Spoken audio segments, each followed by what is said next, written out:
کیا ہے اور اس کے بنیادی اصول کیا ہیں۔ سب سے پہلے اسلام کے اندر جو حلال کا تصور ہے اور جو حرام کا تصور ہے، عمومی طور پر ہمارے ہاں جو ایک کانسیپٹ پایا جاتا ہے کہ حلال کا لفظ جب بولا جاتا ہے تو اس سے مراد کھانے پینے کی اشیاء تک اس کو محدود کیا جاتا ہے، یا جانور کو اسلامی طریقے سے ذبح کرنے تک اس کے مفہوم کو محدود کیا جاتا ہے، حالانکہ حقیقت میں ایسا نہیں ہے۔ حلال کا جو ورڈ ہے وہ جتنی بھی اسلام کے اندر تعلیمات ہیں سب کا احاطہ کرتا ہے، اور ایک اسلامک لائف سٹائل، جب ہم لائف سٹائل بولتے ہیں تو اس کے اندر زندگی کے جتنے بھی شعبے ہیں، چاہے وہ کھانے پینے کی اشیاء ہوں، چاہے وہ پہننے اوڑھنے کی اشیاء ہوں، کاسمیٹک پروڈکٹ کو استعمال کرنا ہو، ڈیفرنٹ قسم کی سرجریز جو کاسمیٹک یا پلاسٹک سرجریز کروائی جاتی ہیں جسم کو ڈیکوریٹ کرنے کے لیے، یا ٹورزم ہے، حلال فیشن ہے، کاسمیٹکس ہیں، جتنی بھی زندگی کے شعبے ہیں وہاں پر حلال کا ورڈ اپلائی ہوتا ہے۔ یہ ایک ایسا مفہوم ہے حلال کا جو اسلام نے ہمیں دیا ہے تاکہ جو حلال کا ورڈ ہے اس کو کھانے پینے کی اشیاء تک محدود نہ رکھا جائے۔ تو حلال اور حرام کا جو ہم نے کہا بنیادی تصور، وہ زندگی کے ہر شعبے کو اس کو کور کرتا ہے اور اس کو احاطہ کرتا ہے۔ یہ تو ایک حلال اور حرام کا تصور ہے اسلام کے اندر۔ حلال اور حرام کے بنیادی اصول جو اسلام نے ہمیں دیے ہیں، اس میں پہلا اصول یہ ہے کہ اصلاً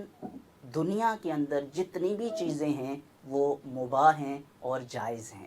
یہ ناظرین کرام ایسا اصول ہے اور اسلامی قوانین کا ایک ایسا پرنسپل ہے کہ جس کی وجہ سے زندگی کے اندر آسانیاں پیدا ہو جاتی ہیں اور راحتیں پیدا ہو جاتی ہیں اور مشقتیں اور تنگیاں ختم ہو جاتی ہیں۔ کیونکہ مثال کے طور پر اگر یہ اصول اسلامی قوانین کے اندر نہ ہو کہ چیزیں اصلاً سب کی سب مباح ہیں، تو پھر ہم اپنی ڈیلی لائف میں سینکڑوں ہزاروں چیزیں استعمال کرتے ہیں۔ اگر چیزوں میں اصلاً حرمت ہوتی تو ہر چیز کو استعمال کرنے سے پہلے ہمیں اس کا حکم شرعی جاننا ہوتا،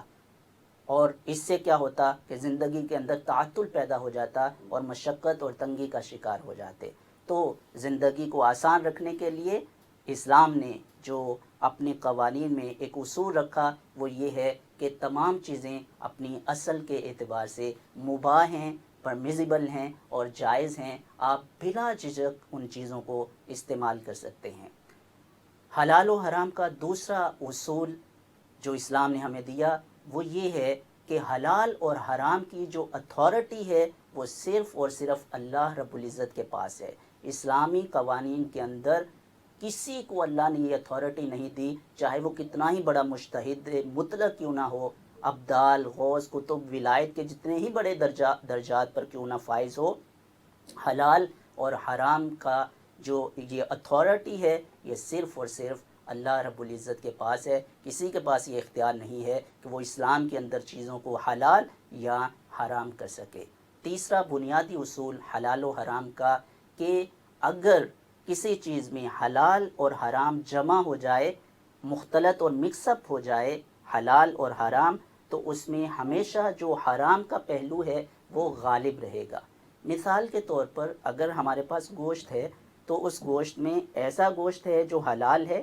حلال جانور کا ہے اور اس کو حلال طریقے سے ذبح کیا گیا تھا، اور اس میں ایسا گوشت بھی شامل ہو گیا ہے جو حرام ہے یا حلال جانور تھا اور اس کو اسلامی طریقے سے ذبح نہیں کیا گیا، تو آپ نے دیکھا کہ یہاں پر حلال اور حرام مکس اپ ہو گئے ہیں۔ تو اصول یہ ہے کہ جہاں پر حلال اور حرام جمع ہو جائے تو حرام کا پہلو غالب رہے گا، لہٰذا آپ سارے گوشت کے اوپر حرام کا حکم لگائیں گے۔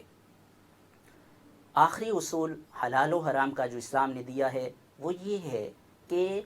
خصوصی اور اضطراری حالات کے اندر جو حرام چیزیں ہیں وہ مباح ہو جاتی ہیں۔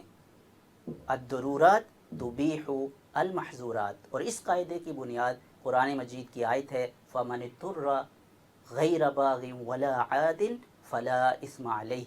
اگر آپ حالت اضطراری میں آ جاتے ہیں. اور حالت اضطراری کو ہم اگر ڈیفائن کریں کہ تو یہ ایسی حالت ہوتی ہے کہ اگر آپ حرام کا ارتکاب نہیں کریں گے یا فرض کو ترک نہیں کریں گے تو شدید مشقت کا شکار ہو جائیں گے. اور یہ شدید مشقت کیا ہے کہ یا تو آپ کی جان ہلاک ہو جائے گی یا آپ کے جسم کا کوئی عضو تلف ہو جائے گا. یہ ہے حالت اضطراری. اس کو اس وجہ سے بھی زیادہ سمجھنے کی ضرورت ہے کہ بعض لوگ حالت اضطراری کا غلط استعمال کرتے ہیں اور اس کو غلط طریقے سے سمجھتے ہیں. کہ مثال کے طور پر اگر ہم اس کانٹیکسٹ میں یا اس تصور میں نہ سمجھیں تو غلط استعمال اس قاعدے کا کیسے ہو سکتا ہے کہ اگر روزے میں مشقت تو ہے، خاص طور پر جب گرمیوں میں روزے رکھیں گے شدید گرمی کے اندر، تو اگر آپ کہیں کہ تو یہ حالت اضطراری ہے، مشقت ہے، تو ہم روزوں کو ختم کر دیں. یا سود حرام ہے قطعی طور پر اسلام کے اندر. آپ کہتے ہیں کہ ہمیں بیٹی کی شادی کرنی ہے، جاب کے لیے آپ کو قرضہ چاہیے تو آپ سود پہ لے لیں، تو یہ ہماری ضرورت ہے، لہٰذا اس وجہ سے آپ کے پاس آپ نے ہمیں قاعدہ دے دیا کہ ضرورت کے وقت حرام چیزیں مباح ہو جاتی ہیں اور جائز ہو جاتی ہیں، لہٰذا سود کے ساتھ تعامل کرنا حرام ہو جائے گا. تو یہ اس قاعدے کا غلط استعمال ہے. اس وجہ سے اس کو اوپر ہم زیادہ فوکس کر کے سمجھا رہے ہیں کہ حالت اضطراری کے اندر دو چیزیں ہوں گی، تبھی آپ اس کو حالت اضطراری ڈکلیئر کر سکتے ہیں. پہلی چیز یہ ہے کہ اگر آپ حرام کا ارتکاب نہیں کریں گے تو آپ کی جان تلف ہو جائے گی یا آپ کے جسم کا کوئی عضو تلف ہو جائے گا. یہ ہے حالت اضطراری. اگر آپ اس حالت میں ہوں تو پھر شریعت نے اجازت دی ہے اور حلال و حرام کا جو ایک اصول دیا ہے کہ اس وقت میں آپ حرام کا ارتکاب کر سکتے ہیں اور اس کی اجازت ہے، اور پھر اس حرام کا ارتکاب کرنے پر آپ پر کوئی گناہ نہیں ہوگا. مثال کے طور پر آپ صحرا میں ہیں اور شدید پیاس کی حالت میں ہیں اور اگر آپ نے کچھ چیز نہیں پی تو ہلاک ہو جائیں گے، اور آپ کے لیے پینے کے لیے شراب کے علاوہ کوئی اور چیز باقی نہیں ہے، موجود نہیں ہے، تو اس حالت میں شراب پینا مباح ہو جائے گا اور جائز ہو جائے گا. لیکن اتنی ہی مقدار میں آپ لے سکتے ہیں جتنی میں حلال و حرام کا تصور مقدار میں استعمال کرنے سے آپ کی جان